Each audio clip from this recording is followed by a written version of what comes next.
Hi, I'm Laura and this is tropetrinitytrilogy. Today I'll be discussing my preparations for 2017 NaNoWriMo.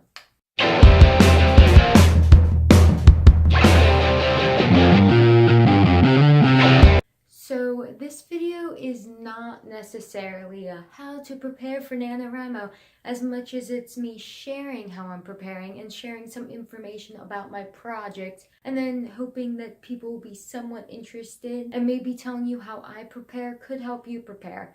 However, I wouldn't consider this a how-to as much as a how you can do or whatever. First, I'll discuss what I'm writing this year. This year, I am writing finally a different novel than the same one I've written the past 2 years at NaNoWriMo, which I did win, if you're wondering, last year, then the year before that. Double certificates. So this year, I am working on my epic sci-fi parallax. Hence why I have an alien in the background. So this won't be the best summary of my story, mainly because it isn't developed enough for me to have the best summary. So I'm just gonna give a crappy one. The title of my story is Parallax. And a parallax is the effect whereby the position or direction of an object appears to differ when viewed from different positions. And the reason I chose this word, see a little diagram too, to be the title of my story is because within my epic sci-fi, there are 4 different protagonists. And they are not, however, they aren't all on the same side. In fact, these protagonists are each other's antagonists. They're all viewing the same thing, but they're perceiving it in a different way. So that's why I chose that title. So the main world of this sci-fi is, it takes place after Earth has been destroyed by the expansion of the sun, so there isn't even a rock left. It's just completely gone. It takes place in space and there are a bunch of different colonized planets where humans live. And this story does not focus on aliens, so it's mainly advanced technology. I have not decided whether or not I will have like small alien species. I think I'm gonna have like small ones, like, oh, this planet has this bioluminescent algae, and maybe some like really freaky like alien like creatures. But I don't plan on having humanoid aliens just because my main story is about the human conflict, and also in some ways it's meant to be somewhat plausible, probably not somewhat plausible, so the convenient human-like aliens isn't gonna be in this story. Not that I can't buy those when I read them, it's just the story doesn't call for them. So unlike my last novel, which only had 1 point of view, this one will have 4 point of views, and they're all clashing heads. And I don't want to go into too much detail about them because I don't want to spoil some of their personalities and backstories. I'll describe them more during my nano vlogs. However, to give a quick summary, 1 is a girl grown in a lab, 2 is a guy who's rebelling against the small semblance of society space has, specifically those who have a monopoly on medicine, 3 is a space pirate, and 4 is a space bounty hunter. The pirate's a boy, bounty hunter is a girl. Those are my 4 main characters. Obviously, they're all fighting on different sides. I mean, the one girl's grown in the lab by the people the guy's rebelling against, and then the other's a pirate who's kind of just free for all crime, and then the one's a bounty hunter who's hunting everyone else down. So I'm really excited to write this because unlike my other story, which has the main character and then antagonist, this one, everyone is everyone else's antagonist. Hence why I'm calling it Parallax. To prepare for my story, first I'm going to do my character journal. If you remember, I talked about mine last year. This year I'm doing a Coca-Cola one because for some reason this makes me think of sci-fi.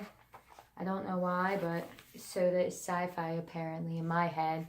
But yeah, so if you know last year, I had this as my character journal, which is all the way filled up, like literally every page except some pages I like erased because I cut those characters from existence. But I realized that when it comes to me writing down facts about my characters, less is really more. Originally, I wrote down things such as their goals and motivation, strengths, weaknesses, defining traits, values. And I realized I really can't write down personality traits. Like, I understand the personality traits within me, but when I'm writing, I really can't stick to these very specific things. So if I say this character's brave, I end up writing it. It might end up making them a wimp, and the story's better for it, so it's kind of pointless. So this character book for Sicarius Saga, I actually have been putting a lot of it into this one, which is my new character book for it, which is a lot bigger than my usual notebook, but it's actually appropriately sized. And this one has Pegasus on it, which is appropriate because my story's not Greek, but it's Roman. But you know, they're like Rome's mythology is like half copied off of Greece, so it's fine. But anyway, so this is my new character journal. And the reason I'm showing this is because I plan to do the same method for Parallax that I'm using for my newer Sicarius journal. So now I've kind of changed back to just writing their name, their status on the top, writing their gender, age, and height. Then I have a paragraph for description. I list some of their idiosyncrasies, like if they have a tendency to blush or wink at people. And for this book, which I won't be doing in this other one, I specifically had a section to write physical flaws. Because in Sicarius Saga, there's demigods who are noted as being physically perfect. Therefore, it's important that I have at least something that they would consider a physical flaw for every other character. And then I literally just have a paragraph summarizing their entire backstory. So it's pretty long. Some characters have longer ones than others. However, I find that backstory is really a good way to develop characters. So if I have their backstory written down, I really don't need to write personality traits. And backstory to me is more tangible and something I can know about the character before I even write them. As you can see, I have a blank set page on the opposite side. And that's just to add any notes or if I feel like doodling them. So far, those sides are still blank. However, I plan on filling them in as I continue editing. I plan on doing that same method for Parallax in this notebook. Obviously, this one's smaller. However, these characters are also not quite as developed. So I wouldn't be surprised if I end up getting another notebook later because this is not necessarily just going to be characters. This is going to just be crazy NaNoWriMo notes for this book. So it's going to have more than characters. It'll also have world and it will have everything I need written down in here because I'm not good at flipping through computer pages. I prefer to look at this as I'm writing instead of clicking back and forth. Last year I did an entire video explaining how I outline my novel. So I'm just going to link that up here and I'm not going to go into great detail about it. However, I will say one thing I'm doing different since I have 4 point of views. You can see here, this is my outline for Sicarius Saga. To give a quick explanation of this, each note card has a scene written on it, and each pin of stacked note cards is a chapter. So that's pretty much how I outline. It's very simple. I don't go into great details of the scene because, again, more detail is kind of just more stuff I end up ignoring later. Because as I write, it comes out more naturally than if I just outline. However, for Parallax, because there's 4 point of views, I bought multicolored index cards. As you can see, it's pink, yellow, green, blue, then green. I keep wanting to say green, then blue. That doesn't make sense. It's not that order. So anyway, I got multicolored index cards, so I'm going to be using a different color for each character. I think I'm using pink for the synthetic girl, yellow for the rebel, blue for the pirate, and green for the bounty hunter. Those colors feel appropriate in my heart. So yeah, I'm going to outline using these. However, even though I outline, I do change my outline as I write, which is actually really helpful. So when I have a new idea or realize something else should be changed, it's helpful for me to actually physically take off the note cards and replace them or reorganize them. So even if I do change the outline, I still need the outline, or then I'll have nothing to change in the first place and I'll just be confused. Because without an outline, I'll just write pointless chapters that introduce characters and do absolutely nothing else. However, one very important thing I am prepared for when it comes to this novel is my music playlist. Now I'm going to get to working on my character notebook and do a summary for each of my 4 protagonists, and then I'll work on my outline, all the while listening to my playlist.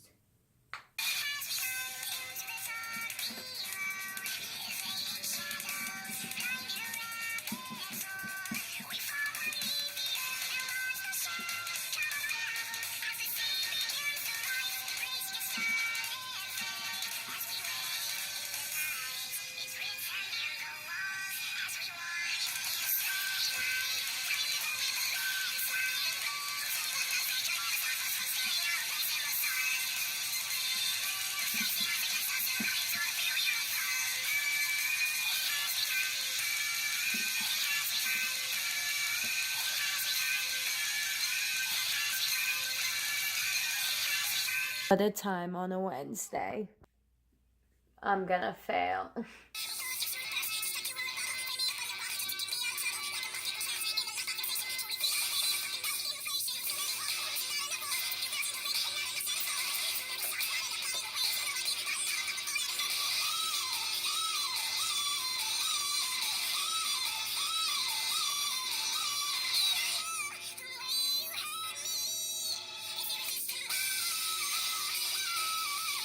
So I just finished outlining for the night. I am not done outlining for NaNoWriMo. However, it is 1 a.m. and it is Tuesday night. Now it's Wednesday morning actually.